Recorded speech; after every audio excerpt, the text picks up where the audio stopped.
जब देखा कि पहाड़ की चोटियों के ऊपर बंकर के अंदर तैनात पाकिस्तान के जो सैनिक हैं वो हम पर फायरिंग कर रहे हैं, उस समय उस चुनौती को नकारने के लिए हमारी बोफोर्स जो गने हैं उनसे उनके ऊपर फायरिंग करके और उनका सिर नीचा करने का प्रयत्न किया गया। एंजॉय करने जाते हैं, पर जब युद्ध चालू हो गया तो वो बड़े फ्रस्ट्रेटेड होते थे कि हमें ना पाबंद कर रखा है, हम यहाँ घूमने आए हैं, हम बाहर नहीं जा सकते। सिक्योरिटी कॉन्वॉय साथ में आगे पीछे गाड़ियां चलती थी गन्स लेके, तो वो कहते थे क्या नहीं मरेंगे तो मार देंगे हमें देख के, हमें तो खुला छोड़ो। ऐसा नहीं, उनको थोड़ा लगता था घूमने आए तो घूम लें, पर डिफेंस अपनी सिक्योरिटी देती थी पूरी कि भाई हमारे एक फौजी की फैमिली है, उसको पूरा सिक्योर होना चाहिए, सिक्योरिटी के साथ चलोगे आप। तो इसके अंदर ऑपरेशन पवन, जिसमें कि श्रीलंका में हमारी फौज गई, वहाँ हम बाकायदा हमने भाग लिया।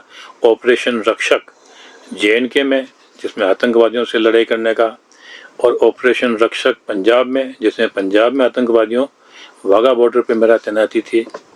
तो इन सब ऑपरेशंस में लड़ने का सौभाग्य प्राप्त करना यह एक ऐसी उपलब्धि है जिसके बारे में हम आज रिटायर हो गए हैं, हम उनको याद करते हैं और गर्व महसूस करते हैं।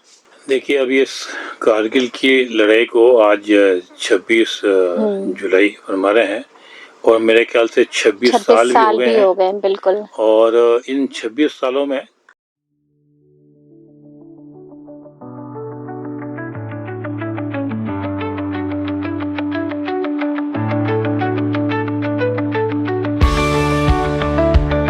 नमस्कार श्रोताओं, आप सुन रहे हैं रेडियो 89.6 FM और मैं हूं RJ नेहा। श्रोताओं, आज का दिन बेहद ही गौरवपूर्ण है और सम्मान से भरा है, क्योंकि आज है 26 जुलाई। आज का दिन है कारगिल विजय दिवस, वो दिन जब हमारे वीर सैनिकों ने अपने अदम्य साहस और बलिदान से कारगिल की चोटियों पर दुश्मनों को परास्त कर भारत माता का मान बढ़ाया था। श्रोताओं, कारगिल युद्ध वो युद्ध था जो मई और जुलाई के मध्य 1999 में भारत और पाकिस्तान के बीच लद्दाख के कारगिल जिले में एक सशस्त्र संघर्ष था। इसके अंतर्गत पाकिस्तान ने नियंत्रण रेखा को पार करके भारतीय क्षेत्र में घुसपैठ की थी, जिससे भारत ने ऑपरेशन विजय के तहत सफलतापूर्वक जीता था। यह युद्ध 16,500 फीट की ऊंचाई पर लगभग 5,000 मीटर की ऊंचाई पर अत्यंत कठिन परिस्थितियों में लड़ा गया था और भारतीय सेना ने वीरतापूर्वक पाकिस्तानी घुसपैठियों को खदेड़कर भगा दिया। तो श्रोताओ, आज का यह जो विशेष कार्यक्रम है वह हम समर्पित करते हैं उन जांबाजों को जिन्होंने अपने प्राणों की बाजी लगाकर हमें यह आजादी दिलाई। और हमारे साथ जुड़े हैं आज एक ऐसे ही वीर, सेना से रिटायर्ड कर्नल साहब श्रीमान जयराज सिंह जी साहब, जिन्होंने कारगिल युद्ध में भाग लिया और जिन्होंने अपनी बहादुरी से इतिहास रच दिया। और साथ में है उनकी धर्मपत्नी श्रीमती दौलत कुमारी जी। श्रोताओ, आज का दिन हमारे लिए बड़ा ही गौरवपूर्वक है, क्योंकि आज हमारे स्टूडियो में कर्नल साहब और उनकी धर्मपत्नी दोनों उपस्थित हैं। तो श्रोताओं, मैं RJ नेहा अपनी समस्त टीम की ओर से और आप श्रोताओं की तरफ से कर्नल साहब और उनकी धर्मपत्नी का हमारे स्टूडियो में स्वागत करती हूँ। धन्यवाद। Thank you sir, thank you ma'am. Sir, सबसे पहले हमारे श्रोता आपके बारे में कुछ जानना चाहेंगे। मैं सशस्त्र सेना में भर्ती होने के लिए मैंने प्रारंभिक शिक्षा प्राप्त करी सैनिक स्कूल चित्तौड़गढ़ में जी। उसके बाद में मैं फर्स्ट चांस के अंदर सिलेक्ट हुआ नेशनल डिफेंस एकेडमी के लिए। 3 साल पूना खड़कवासला में हमने ट्रेनिंग पाई और 1 साल देहरादून के अंदर इंडियन मिलिट्री एकेडमी में ट्रेनिंग पाई। इस ट्रेनिंग के बाद में उस ज़माने में अफसर सेकंड लेफ्टिनेंट रैंक के बनते थे। तो मैं 13 जून 1976 में सेकंड लेफ्टिनेंट बना 16th battalion the grenadiers regiment में जी। इस बटालियन के अंदर मैं 3 साल तक रहा। फिर एक नई पलटन खड़ी हुई 19 बटालियन द ग्रेनेडियर्स में, उसके अंदर गया। और यह ट्रेनिंग के बाद में जब ये पलटन खड़ी हो गई तो शुरू में हैदराबाद गई और हैदराबाद से यह गई JNK के अंदर कुपवाड़ा इलाके के अंदर। कुपवाड़ा JNK के अंदर कुछ समय मैं वहाँ रहा। उसके बाद में मेरा तबादला हो गया 93 इन्फेंट्री ब्रिगेड पुंछ में, पुंछ के अंदर उस ज़माने के अंदर भी बाकी जगह शांति थी, लेकिन पुंछ के बॉर्डर पर हमेशा क्रॉस बॉर्डर फायरिंग होती रहती थी। मैं ब्रिगेड हेडक्वार्टर के अंदर तैनात था। वहाँ पर रहने के बाद में तकरीबन जो है 1986 तक मैं वहाँ रहा। फिर मैं जालंधर में आया। जालंधर के अंदर मैं अपने पलटन के साथ रहा और वहाँ से पलटन 1988 के अंदर गई श्रीलंका के अंदर। श्रीलंका के अंदर इंडियन पीस कीपिंग फोर्स के अंदर पलटन गई। मैंने बतौर कंपनी कमांडर श्रीलंका के अंदर अपनी सेवाएं प्रदान करी और जो है 1990 के अंदर हम वापस रांची में आए। रांची में कुछ समय रहे थे, फिर हमारे को एकदम जो है बॉर्डर, पंजाब बॉर्डर पर हमको तैनात कर दिया गया, जहाँ पर हमने जो है ऑपरेशन रक्षक के तहत जो पंजाब के आतंकवादी है उनको सफाया करने का कार्यक्रम किया। 1990 के बाद में, ये कार्यक्रम के बाद में मेरा तबादला हो गया देहरादून के अंदर। देहरादून के अंदर मैं रहा तकरीबन 93 तक। वहाँ से मैं गया सियाचिन के अंदर। सियाचिन के अंदर मैं 94 तक रहा। सियाचिन के रहने के बाद में मैं मेरठ में आया और मेरठ से मैं नसीराबाद में गया। नसीराबाद जब मैं गया था उसके बाद में मेरी पोस्टिंग हुई बटोट में, वो JNK में है, और वहाँ पर है काउंटर इंसर्जेंसी फोर्स डेल्टा। जब मैं बटोट में था उस समय जो है ये जो आप कारगिल की लड़ाई जैसे बोलते हैं, ऑपरेशन विजय, इसकी वहाँ पर शुरुआत हुई। और उस समय जब ये लड़ाई का माहौल नहीं था जी, ऐसे माहौल के अंदर मैं धर्मपत्नी और बच्चों सहित जो है हम JNK में घूमने के लिए निकले थे। तब हमारे को ट्रांजिट कैंप में पता पड़ा कि जो हमारे पलटन आगे तैनात है उन्होंने आकर के, जब कभी अखबार में कहीं पर कोई भनक नहीं थी, तब उन्होंने बोला कि अभी बॉर्डर के ऊपर क्रॉस बॉर्डर फायरिंग चल रही है। रॉकेट के टुकड़े उन्होंने दिखाए कि इस प्रकार से हो रही है, सब फैमिलीज को वापस जाने के लिए बोला गया है। ऐसे माहौल के अंदर जो है पहली बार हमको इस कारगिल लड़ाई का भनक लगा। मेरे भाई बच्चे हम सब लोग वहाँ थे। फिर हम धीरे धीरे ये चले गए श्रीनगर इलाके में घूमने के बाद में वापस चले गए और लड़ाई का माहौल शुरू हुआ। ये हमारी शुरू की कारगिल लड़ाई और मेरी प्रारंभिक सेना में भर्ती से लेकर के और कारगिल तक की बात मैंने आपको बताई। जी बिल्कुल। आज हमारे लिए दिन बहुत गौरवपूर्वक है क्योंकि कर्नल साहब के साथ आज उनकी धर्मपत्नी भी हमारे साथ स्टूडियो में मौजूद हैं। तो हमारे जो श्रोता हैं वह मैम से भी उनके बारे में कुछ जानना चाहेंगे। तो मैं मैम से यह आग्रह करूंगी कि कृपया अपने बारे में भी कुछ बताएं, क्योंकि एक सैनिक के पीछे एक वीर और खड़ी होती हैं। एक सैनिक जब किसी सीमा पर लड़ाई करता है तो वो अकेला युद्ध नहीं करता, उसके साथ उसके धर्मपत्नी भी युद्ध करती है। बस फर्क इतना होता है कि एक जो सैनिक होते हैं वह सीमा पर खड़े होते हैं और उनकी जो पत्नी होती है वह घर पर होती है, लेकिन उस समय दोनों की मनोस्थिति एक सी होती है। दोनों हर दिन लड़ाई करते हैं। जो सैनिक होते हैं वह तो अपने जो दुश्मन है या जो भी आतंकवादी है उनसे लड़ते हैं, लेकिन एक पत्नी जो होती है उनकी लड़ाई होती है एक इंतजार की, एक उम्मीद की और एक हिम्मत की। एक सैनिक हिम्मत से तभी अपनी सीमा पर लड़ सकता है जब घर पर बैठी उनकी पत्नी उनको यह पूरा विश्वास दिलाती है कि आप पूरी वीरता पूर्वक लड़े, मैं हूँ आपके पीछे। तो हमारे श्रोता जो है वह मैम के बारे में भी बिल्कुल जानना चाहेंगे कि मैम प्लीज़, ये हमारे लिए बहुत गर्व की बात है कि आज आप स्टूडियो में उपस्थित हैं। और मैम प्लीज़ आप श्रोताओं को अपने बारे में कुछ बताइए। मैं Daulat Kumari, wife of colonel Jayraj ji. And हमारा साथ दोनों का, हमारी शादी 18 जून 1979 में हुई थी। तब से हम साथ ही हैं और ज़्यादातर जैसे इन्होंने बताया है कि इनकी पोस्टिंग ज़्यादातर फील्ड में ही रही है, पर मेरा काम था कि इनके परिवार को और बच्चों को लुक आफ्टर करना और इनको हौसला देना कि आप आगे रहिए, जो भी है देश सेवा के लिए आप कीजिए। मैं हूँ जो मैं इन परिवार को संभालूंगी, बच्चों को संभालूंगी उनको अच्छी शिक्षा में भी उनका पूरा योगदान दूंगी। ऐसे करके मैं अपने बच्चों के साथ रहती थी जब ये फील्ड में रहते थे। कहीं कहीं पर फील्ड में मैं भी गई हूँ इनके साथ में, जैसे ये मेंशन कर रहे हैं कि ये पुंछ में थे जी। तो पुंछ में मैं रहती थी इनके साथ, बिकॉज कि ये एक ब्रिगेड हेडक्वार्टर में थे, बटालियन में नहीं थे। बटालियंस में लेडीज अलाउड नहीं होती हैं, जी। तो brigade headquarters and upper headquarters में जिन के बच्चों की एजुकेशन प्रॉब्लम नहीं होती है वो साथ रह सकते हैं। तो मेरा बेटा उस टाइम बहुत छोटा था, तो मेरे को परमिशन थी, मैं वहीं रहती थी। इनकी जब 84 ब्लू स्टार टाइम में इनकी वहाँ ड्यूटी थी 93 ब्रिगेड में। ये रात भर ऑफिस में बैठे हुए पूरा काम करते थे। मैं अपने बच्चे के साथ पूरे ब्रिगेड हेडक्वार्टर में अकेली रहती थी, क्योंकि सब लोग ऑफिसेज में चले गए थे। ब्लू स्टार में जब ऑपरेशन ब्लू स्टार हुआ था तो बॉर्डर डिस्टर्ब हो गया था पूरा। और एक हस्बैंड को कॉन्फिडेंस मिलता है जब उसकी वाइफ उसके साथ रहती है। जी। और इनको आते थे टाइम बिंग के लिए, चेंज करते थे, बैक टू ऑफिस चलता रहता था इनका।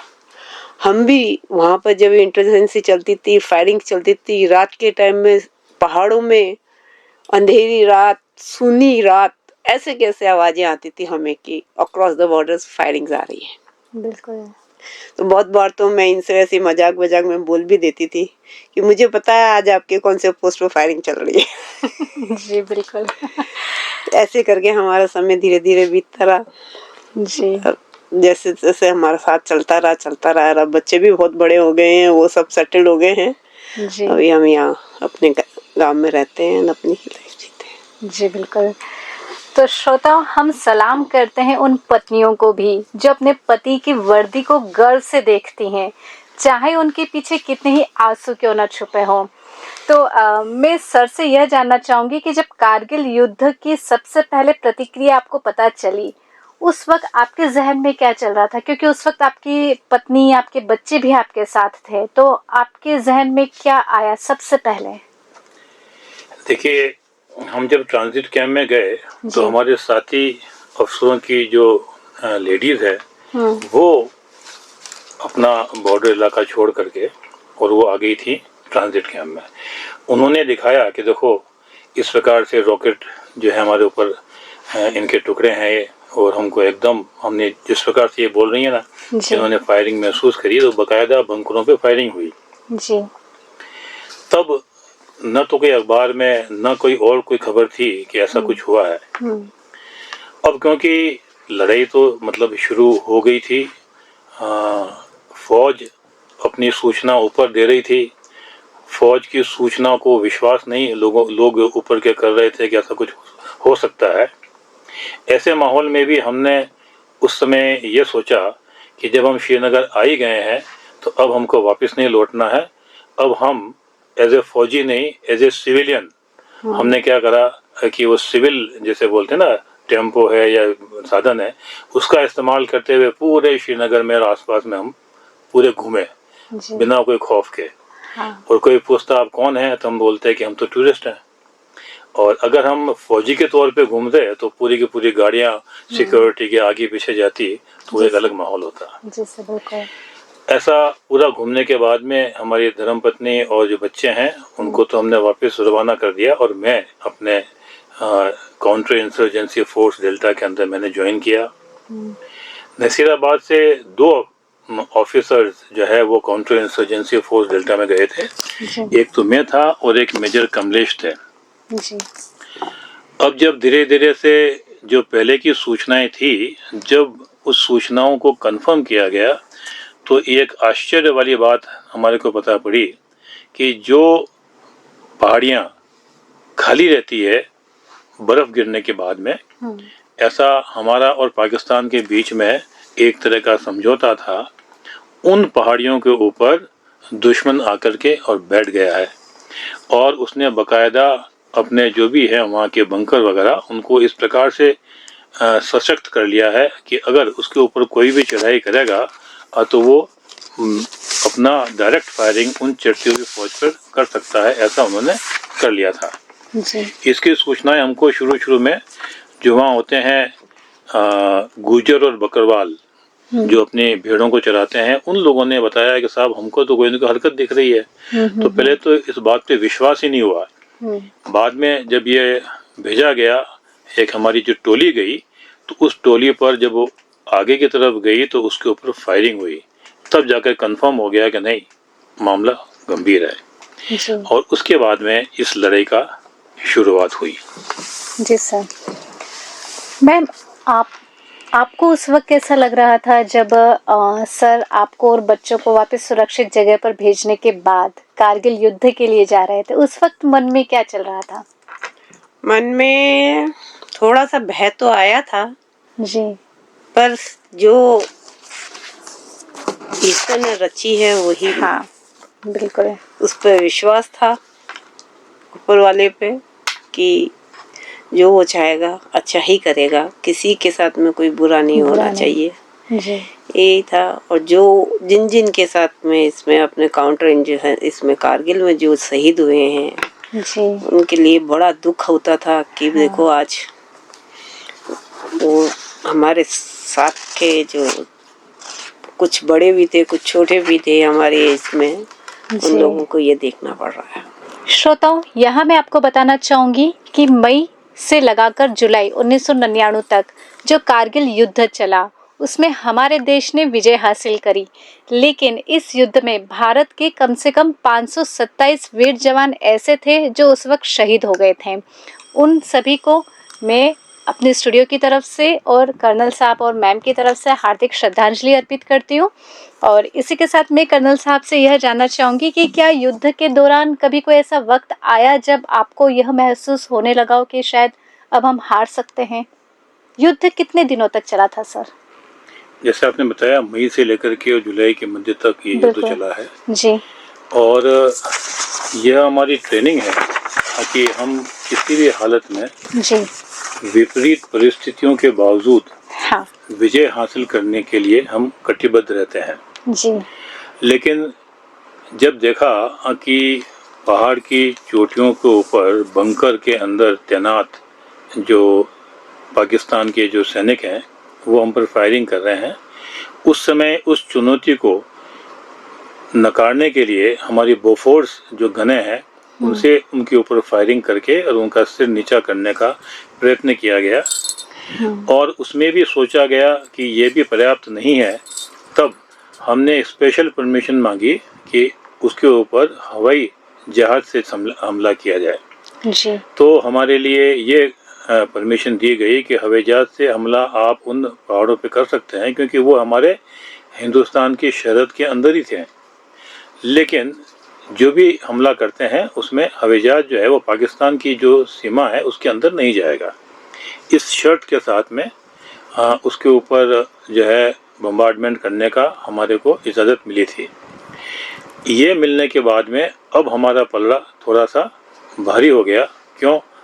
जब हम चढ़ाई करते हैं, चढ़ाई करते समय दुश्मन को नकारा करने के लिए उसके ऊपर लगातार बोफोर्स गन से बम्बार्डमेंट और एयरफोर्स से बम्बार्डमेंट करने से हमारे को काफ़ी सहूलियत प्रदान हुई। जी सर। सर, युद्ध के मैदान में आपके सबसे यादगार और भावुक कर देने वाली याद क्या है? युद्ध के अंदर सबसे मुश्किल काम यह होता है कि कैसे सैनिकों का मनोबल बढ़ाया जाए। और मनोबल बढ़ाने के लिए सैनिक जो है वह अफसर की तरफ देखता है। हमारी सेना के अंदर यह बात मशहूर है कि हमारी सेना के जो भी अधिकारी हैं वह अग्रिम पंक्ति से लड़ाई लड़ते हैं, वह आगे आगे चलते हैं और साथ में सैनिकों को भी लेकर के और चढ़ाई करते हैं। इससे क्या है, सैनिकों का मनोबल भी बढ़ता है जी, और हम जो नामुमकिन चीज़ है उसको भी हम कर गुजरते हैं। जी, इस प्रकार से जो बहुत ही मुश्किल होता है जब ऊपर से फायरिंग चल रही है और हम उस फायरिंग से बचते हुए और कवरिंग फायर जो है वो हमारे हथियारों का, हमारे बोफोर्स का, हमारे एयरफोर्स का इस्तेमाल करते हुए हम आगे से आगे बढ़ते हैं। ये बड़ा जोखिम भरा और बड़ा हिम्मत वाला काम है जो हमने उस लड़ाई में कर दिखाया। बिल्कुल सर। कर्नल साहब जैसा कि बता रहे हैं, हम उसकी कल्पना भी नहीं कर सकते हैं, लेकिन शायद बॉर्डर मूवी हम सभी ने देखी है, और बॉर्डर मूवी में जो लास्ट का सीन आता है, तो एक वो मूवी देखने के बाद हम कुछ हद तक शायद इमेजिन कर पाए कि उस वक्त की स्थिति क्या रहती होगी। सर पर पहले मैं मैम से यह जानना चाहूँगी कि मैम, आप सर को कैसे हौसला बंधाते थे? क्योंकि मैं ये जानती हूँ कि एक जो अफ़सर होते हैं, वो अपने सैनिकों का हौसला बंधाते हैं, लेकिन उनका हौसला बंधाने के लिए उनकी धर्मपत्नी रहती हैं, और ये बहुत सही है कि धर्मपत्नी जो होती हैं हमारे जीवन की शायद सबसे स्ट्रॉन्ग एक नींव होती हैं वो। तो आप सर को कैसे हौसला बंधाते थे? हौसला तो यही था कि भाई आप घर परिवार की चिंता ना करें, आप देश की चिंता करें, आगे बढ़े, कि पीछे के पीछे मुड़ के नहीं देखना, आपको आगे चलते रहना है, पीछे जी। हम अपने आप संभाल लेंगे। हाँ, यह बहुत बड़ी बात है कि चाहे जो पति हैं वे किसी भी क्षेत्र में हो, लेकिन अगर उनकी धर्मपत्नी उनके साथ है, एक नींव की तरह खड़ी हैं, तो वे हर क्षेत्र में विजय हासिल बिल्कुल करते ही हैं। तो इसी के साथ मैं सर से यह जानना चाहूँगी कि सर, जो ये युद्ध होता था, जैसे महाभारत का युद्ध तो हम कह सकते हैं कि सूर्यास्त के समय बंद हो जाता था, लेकिन कारगिल युद्ध जो था तो दुश्मन कभी भी अटैक कर देते थे, या युद्ध के भी कुछ नियम होते थे, कुछ हम कह सकते हैं कि कुछ एक मॉरल उनकी भी कुछ वैल्यूज होती थी? नहीं, अब ये महाभारत वाली बात वो अलग जमाने की थी। जी। और ये युद्ध जो है, ये तो क्या है, अंधेरे के अंदर, रात में, और किसी भी वक्त कुछ भी हो सकता है।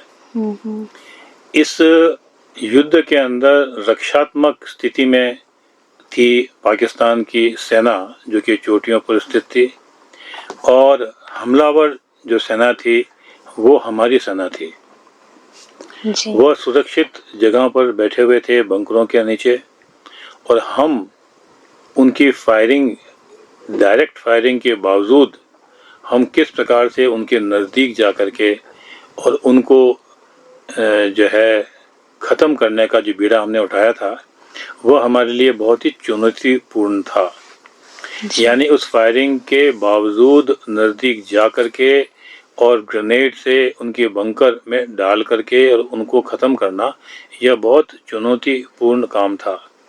मेरी रेजिमेंट के अंदर 18 बटालियन ग्रेनेडियर्स है जिन्होंने इस प्रकार का चुनौतीपूर्ण काम किया, और उन्हीं के एक सैनिक, ग्रेनेडियर, हम सिपाही को बोलते हैं ग्रेनेडियर यादव, उन्होंने ऐसा ज़ोरदार काम किया कि बिल्कुल जो है अंदर जा कर के और गुत्थम गुत्था लड़ाई के अंदर उनके जवानों को ख़त्म करके और चोटी के ऊपर विजय प्राप्त करी, जिसके लिए उसको परमवीर चक्र दिया गया। तो यह बहुत ही मुश्किल लड़ाई थी, और मेरे ख्याल से इतनी ऊंची हाइट के ऊपर और इतना जो है जोखिम भरा लड़ाई जो हमारी सेना ने जिसमें फतेह पाई है, उसका कोई दूसरा उदाहरण पूरे संसार में कहीं भी नहीं है। जी बिल्कुल। सर, उस वक्त जैसे आज के समय में तो मोबाइल हैं और सब, लेकिन उस वक्त फ़ोन या मोबाइल इतने ज़्यादा कनेक्टिविटी में नहीं थे। आप या मैम या जो भी सैनिक परिवार हैं, वे कैसे अपने घर पर संपर्क कर पाते थे? क्या कारगिल युद्ध के दौरान उन 2 महीने में आपने कभी घर पर संपर्क किया? नहीं, हमारे फौज के अंदर क्या होता है कि एक अलग तरह का जो है कनेक्टिविटी होती है। उस ज़माने के अंदर मोबाइल तो नहीं थे, जी। लेकिन फ़ोन से जो आर्मी का जो नेटवर्क है, उस नेटवर्क के अंदर हम एक दूसरे से बातचीत भी कर सकते हैं, और हमारा कॉल आर्मी ही चैनलों के अंदर जो है, जहाँ पर हमारी वाइफ थी, हमारी वाइफ कहाँ थी, नसीराबाद में थी। नसीराबाद में मेरी पिछली लोकेशन थी, जहाँ पर जो है वो सेपरेट फैमिली, यानी जो हम आगे निकल गए थे तो हमारी जो फैमिली है वो नसीराबाद में रहती थी। तो नसीराबाद भी कैंटोनमेंट था, वहाँ तक हमारा कनेक्शन था, और नसीराबाद के अंदर इनके पास भी फ़ोन था, जिससे कि हमारी बातचीत समय समय पर हो जाती थी। जी। मैम, आपने उस वक्त बच्चे किस उम्र के थे?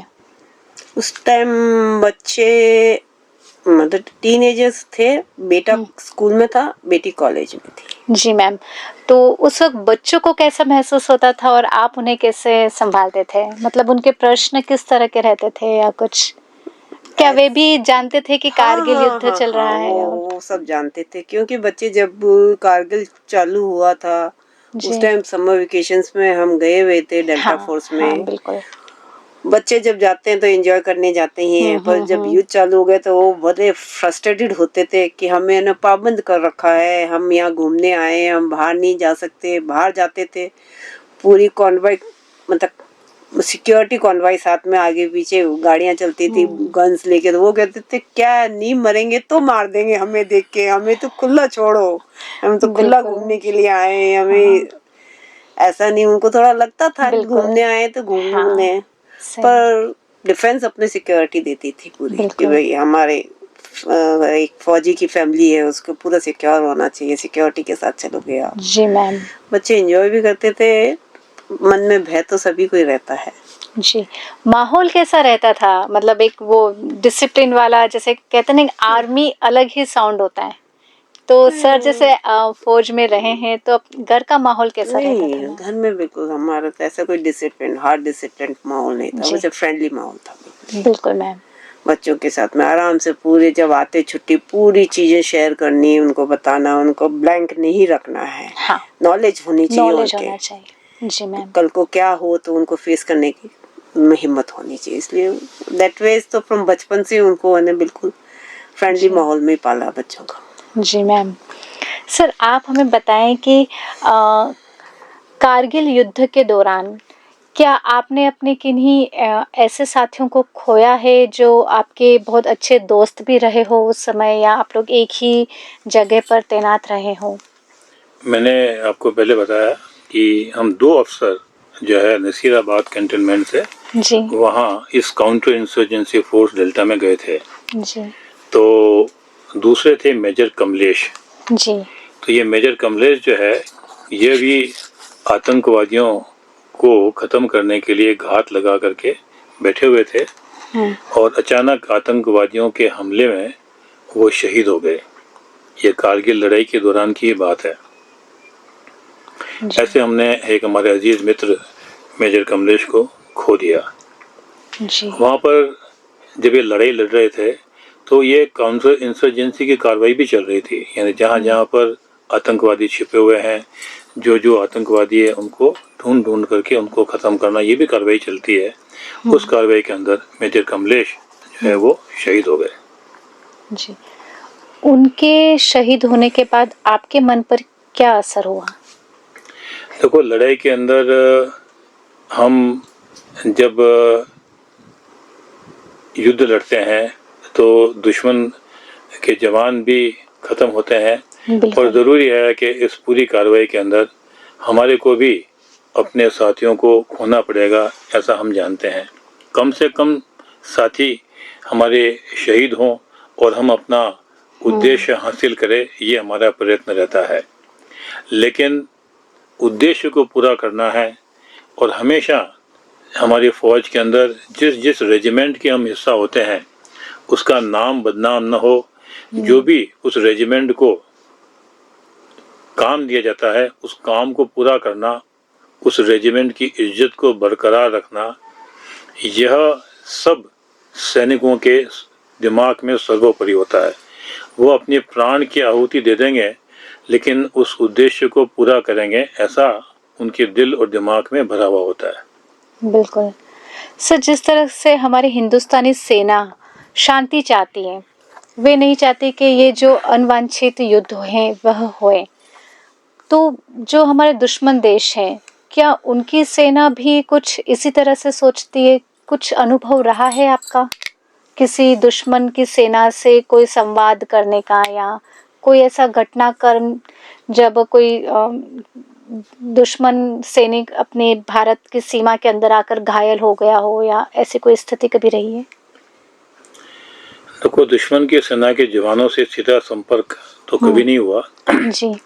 लेकिन जैसा मैंने बताया आपको, हम पुंछ में थे, तो उस पुंछ में क्या होता था, कभी कभार हमारी फ्लैग मीटिंग हुआ करती थी। जी। फ्लैग मीटिंग का मतलब ये होता है जब भी कोई ऐसा मसला हो आपसी जिसको सुलझाना होता है जी। तो एक तरीका बना हुआ है, उस तरीके के अंदर हम एक दूसरे से संपर्क करते हैं और किसी एक सेना के बंदोबस्त के अंदर मीटिंग हुआ करती है। जी सर। जब मैं था वहाँ पर ब्रिगेड हेडक्वार्टर में, तब हमारे कुछ सिविल इंजीनियर गलती से पाकिस्तान के सरहद में घुस गए थे। जी सर। तो उनको जब वहाँ चले गए थे तो हमने मीटिंग करी और हमने कहा कि वो गलती से घुस गए हैं, उनको आप वापस हमें सौंपें। जी सर। तो वो ब्रिगेड कमांडर लेवल की मीटिंग हुई थी, इसमें हम भी थे और उसमें हम एक दूसरे से मिल करके और फिर उन्होंने माना कि हाँ ये सिविल लोग हैं, गलती से घुस गए हैं, उन्होंने बाकायदा उनको वापस किया। जी।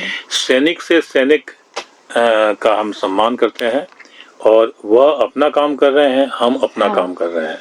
हर एक सैनिक वही काम करता है जो जिसका निर्देश उसको ऊपर से मिलता है। बिल्कुल सर। सर, जब आप वापस लौटे और विजय का झंडा लेकर आए तब आपके परिवार की क्या प्रतिक्रिया थी? परिवार की प्रतिक्रिया, एक सुकून मिला कि जो है एक एक एक ऐसी स्थिति थी कि क्या पता क्या होगा, कब तक लड़ाई चलेगी, क्या होगा क्या नहीं होगा, उन सब चीज़ों को विराम लगा और हमने विजय प्राप्त करी। एक नामुमकिन सा काम था बिल्कुल। जिसके अंदर हमने अपने जितनी भी चौकियां थी उनको खाली करवा करके दुश्मन को मजबूर कर दिया कि वो वापस अपने शहर में लौट आए। और ऐसा करने का जो हमको मौका लगा और ऐसे कारगिल की लड़ाई और जो ऑपरेशन विजय में मुझे भाग लेने का जो हमें सौभाग्य प्राप्त हुआ, उसकी अनुभूति एक अलग ही अनुभूति है। जो भी ऑपरेशन हो हमारे पूरे सर्विस के दौरान, उसके अंदर हम बाकायदा हिस्सा लें। तो इसके अंदर ऑपरेशन पवन, जिसमें कि श्रीलंका में हमारी फौज गई, वहाँ हम बाकायदा हमने भाग लिया। ऑपरेशन रक्षक JNK में, जिसमें आतंकवादियों से लड़ाई करने का, और ऑपरेशन रक्षक पंजाब में, जिसमें पंजाब में आतंकवादियों वाघा बॉर्डर पे मेरा तैनाती थी। तो इन सब ऑपरेशंस में लड़ने का सौभाग्य प्राप्त करना, यह एक ऐसी उपलब्धि है जिसके बारे में हम आज रिटायर हो गए हैं, हम उनको याद करते हैं और गर्व महसूस करते हैं। बिल्कुल सर। और मैम, 26 जुलाई 1999 कारगिल विजय दिवस जो है, वह दिन आपकी याद में किस तरह से है कि जब आज आपको पता चला कि आज का जो सूरज उगा है, ये उगते सूरज के साथ आज युद्ध समाप्त हो गया? एक सुकून मिला है बहुत इसका। ये चलो जी। सब भारतीय सेना के जितने भी लोग हैं उन सब के और फैमिलीज को एक सुकून मिला कि ये युद्ध विराम हुआ है, अब शांति है, सब कुछ है, जो होना था वो हो गया। अब आगे की शांति है, बनी रहे।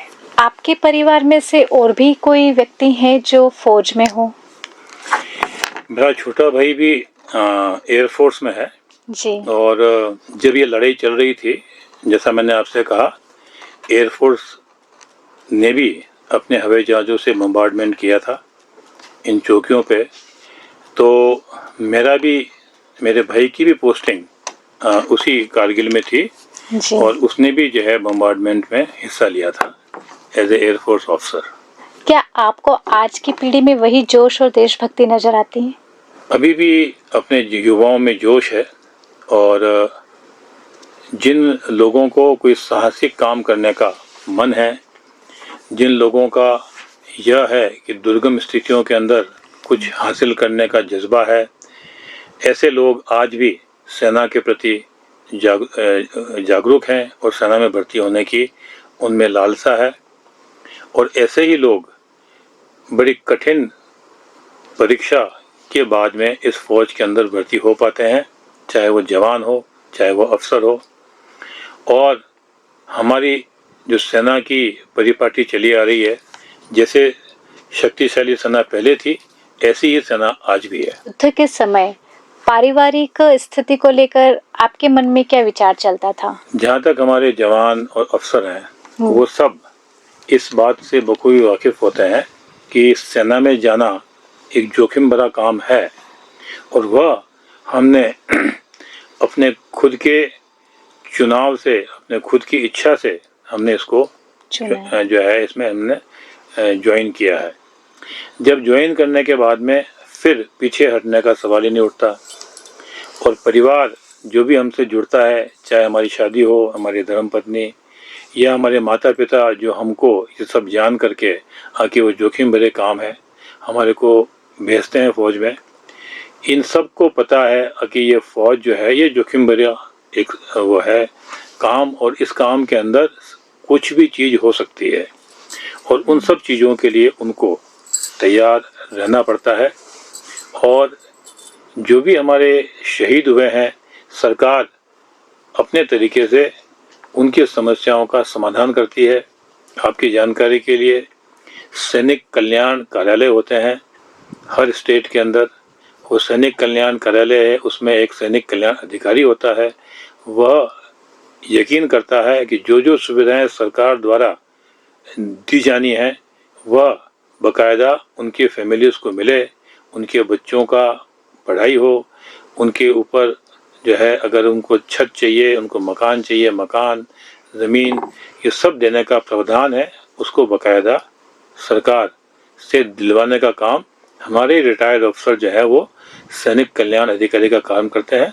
मैंने भी ये काम किया है भीलवाड़ा के अंदर, और मैंने भी आसपास के जितने भी हमारे पुराने लोग हैं जो शहीद हो गए हैं, उनकी परिवारों को मैंने उनकी सुविधाएं दिलवाई है। जी सर, कभी ऐसा हुआ है कि कोई अपना सैनिक गलती से पाकिस्तान की बॉर्डर के पार चला गया हो? हाँ, ऐसा मतलब नॉर्मली होता रहता है, लेकिन उसके अंदर अपने नियम कायदे हैं हमारे बीच में जी। उसके अंदर बाकायदा जैसा हमारा अगर सैनिक चला जाता है, इसी प्रकार से उनके भी सैनिक आ जाते हैं जी। और जैसे मैंने आपको बताया ना हाँ। कि जो है वो फ्लैग मीटिंग होती है, उस फ्लैग मीटिंग्स के अंदर हमारे सैनिकों को वो वापस करेंगे और हम उनके सैनिकों को वापस करेंगे। ऐसा हमारे एक तरह का कायदा बना हुआ है। जी बिल्कुल। सर, युद्ध के दौरान टेंट में भोजन, पानी और दवाइयों की स्थिति कैसी रहती थी? बहुत ही बढ़िया होती है। हमारे साथ में हमारे फौजी जो ट्रेन होते हैं इस पूरे चिकित्सा क्षेत्र के लिए, वो साथ चलते हैं। उसके सिवाय हर जवान के पास में एक होती है फर्स्ट फील्ड ड्रेसिंग बोलते हैं, FFD। उसमें बाकायदा अगर कभी हमारे जो है किसी भी शरीर पर जो है वो जख्म हो जाए तो वो क्या है कि वो जो फर्स्ट फील्ड ड्रेसिंग है उसको डालने से वो क्या पूरा खून वगैरह को सोखना है, उसके अंदर इंजेक्शन मॉर्फिन का लगाने का प्रावधान, ऐसी प्रथम चिकित्सा का पूरा जो है सिस्टम बना हुआ है। और जो गंभीर रूप से घायल होते हैं उनको वापस पीछे की तरफ भेजना, वहाँ पर बाकायदा उनका जो है आगे से आगे उनकी जो है इलाज करना और बड़े बड़े अस्पताल में पीछे भेजना, हेलीकॉप्टर द्वारा उनको आगे भेजना, इन सब का एक सिस्टम बना हुआ है। बिल्कुल सर। सर, एक सैनिक के लिए देश क्या होता है और आप इसे कैसे परिभाषित करेंगे? एक सैनिक जो है वह देश के लिए कुर्बानी देने के लिए तैयार रहता है और वह अपने आप को फख्र महसूस करता है अगर उसकी कुर्बानी से देश के अंदर जो भी अपना उद्देश्य है वो अगर पूरा कर सके। एक सेना के अंदर हमारी सबसे जो एक फैमिली समझिए आप, एक वो फैमिली होती है हमारी पलटन या यूनिट होती है। ये करीब 900,000 लोगों की यूनिट होती है। जैसे मैंने आपको बताया कि मैं पहले 16 ग्रेनेडियर्स यूनिट में था, फिर मैं 19 ग्रेनेडियर्स यूनिट में गया। तो ये जो यूनिट होती है ये एक तरह का परिवार होता है और हर यूनिट की एक इतिहास होता है। जैसे मैंने बताया आपको, मेरी पलटन खड़ी हुई थी जबलपुर के अंदर और फिर वो कैसे गई अपना कुपवाड़ा के अंदर, कैसे गई सियाचिन में, कैसे गई श्रीलंका में। तो ये उसका इतिहास है। उस इतिहास के अंदर गौरव पूर्ण जो है हमारी उपलब्धियां हो और उस उपलब्धियों में हर सेना का जवान, हर सेना का अफसर योगदान दे, ये उसके लिए फख्र की बात है। और मैं मैम से जानना चाहूंगी कि एक सैनिक की पत्नी होना कितने गर्व की बात है और यह गर्व और संघर्ष, इसे आप कैसे परिभाषित करेंगे? एक पत्नी होने के नाते गर्व की तो यही बात है कि हर किसी को सौभाग्य नहीं मिलता नहीं औरत मिलता, को सच कि में वो नहीं एक मिलता। हाँ सैनिक की पत्नी बने। हाँ। और संघर्ष तो जीवन में सब जगह है। एक सैनिक की पत्नी हो चाहे ना हो, औरत की जिंदगी में संघर्ष तो सब जगह चलता है। बिल्कुल। मैम, आपके विवाह के समय सर फौज में थे या उनके बाद सर ने नहीं, फौज पहले। ज्वाइन करी? पहले से थे? पहले से आपके मन में क्या आया, मतलब जब आपका ये मतलब पर्सनल क्वेश्चन है पर फिर भी मैं जानना चाहूंगी कि जब आपको लगा कि आपकी शादी जिनसे होने वाली है वे फौज में हैं, तो उस वक्त नहीं, हम वैसे देखो तो हम एक ऐसे समाज से हैं, राजपूत समाज से हैं, जी तो सोल्जर्स का दिमाग में तो रहता है कि राजपूत तो एक क्षत्रिय होता है, वो बिल्कुल। लड़ने के लिए ही होता हाँ, है। जी तो वो ऐसे मन में कभी नहीं आया कि वो फौज में है तो वो लड़ाई लड़ेंगे कि कहीं जाना होगा कुछ कहीं। और आज के जो देखो आप, जो किस्मत में लिखा है, तो एक फौजी की वाइफ के साथ में जो होता है और ना बिना फौजी की वाइफ के साथ भी के कुछ साथ भी हो भी सकता बिल्कुल मैम, बिल्कुल। है। ये तो आप मैं इसके बारे में ये नहीं सोचती हूँ कि किसी को डर होना चाहिए कि मैं फौजी की वाइफ क्यों। ये गर्व की बात है गर्व की बात कि है। हाँ। और आपके बच्चे भी फौज से संबंधित हैं या वे अपनी जिंदगी में क्या कर रहे हैं? नहीं, मेरे बेटे ने ट्राई किया था जी, पर उसके पास चॉइस था, तो दूसरे फील्ड में गए। जी तो जो फर्स्ट कम फर्स्ट चॉइस में निकल गया वो जी। ये सेकंड चॉइस आया था, वो फर्स्ट उसका कहीं और सिलेक्शन हो गया। फिर वो उसने सोचा कि फर्स्ट कम फर्स्ट चॉइस में चलते हैं, एक ट्राई किया था उसने। ऐसी बात नहीं है कि उसने ट्राई नहीं किया फौज के लिए, जी पर आजकल कंपटीशन है तो वही होता है कि वेट में नहीं रहो, यहाँ चांस आ गया तो हाँ। अपन ज्वाइन कर लो। बिल्कुल मैम। तो इसलिए वो है, आज भी वो तो बहुत दोनों बच्चों को बहुत शौक है। हाँ, जब भी सही। कुछ होता है तो कहते हैं हमें मौका मिलेगा तो हम आपके साथ, आज भी कोई ऐसी गैदरिंग होती है तो हमें चलने के लिए तैयार, उनको पुरानी यादें ताजा करने के लिए। सही है। शुरू से लगाकर अभी तक या कारगिल से संबंधित ऐसी कोई घटना या ऐसी कोई कहानी जो आज भी आपके जहन में छपी हो? मैंने जैसे आपको कहा, हम एक काउंटर इंसर्जेंसी फोर्स से संबंधित मेरी पोस्टिंग थी, मेजर कमलेश। उनको भी इसी प्रकार का टास्क दिया गया था। उस पूरे टास्क को हम मॉनिटर कर रहे थे और जिस प्रकार से ये इनकी टुकड़ी जा रही थी काउंटर इंसर्जेंसी के लिए, वैसे और भी टुकड़ियां जा रही थी। जी उन सब टुकड़ियों को मॉनिटर करते हुए हम सोच रहे थे कि सब सुरक्षित लौट आएंगी। हाँ। लेकिन जब हमारे को ये खबर लगी कि उनका जो है आतंकवादियों से जो है वो संपर्क हो गया है और उनके बीच में फायरिंग चल रही है, तब हम तुरंत मदद के लिए वहाँ पर गए। लेकिन उस मदद के बावजूद जब तक हम गए तब तक हमारे साथी मेजर कमलेश वह घायल हो चुके थे और उनको हमने वहाँ से सुरक्षित ले जाने की कोशिश करी, लेकिन रास्ते में ही वो शहीद हो गए। उससे हमारे को बहुत ही दुख महसूस हुआ, लेकिन वह हमारे जो है हाथ से, मतलब उनको बचाने के प्रयत्न के बावजूद वो शहीद हो गए। जी सर। सर, युवाओं के लिए कोई संदेश जो सेना में जाना चाहते? ज़्यादातर जितनी भी आजकल के नौकरियां हैं, उन नौकरियों के अंदर हम ये देखते हैं कि इस नौकरी में क्या सुविधाएं हैं, क्या तनख्वाहें मिलेगी, हाँ। और कितना पैसा हम जमा कर पाएंगे, यह एक आम सोच है। लेकिन सेना एक ऐसी नौकरी है जिसके अंदर हमारे को देश के तरह तरह के इलाकों में जाकर के, जिसके अंदर जंगल, जिसके अंदर रेगिस्तान, जिसके अंदर पहाड़ी क्षेत्र सब शामिल हैं, में चुनौतीपूर्ण काम करके अपने प्राणों तक की आहुति देने के लिए तैयारी होकर के और नौकरी करना है।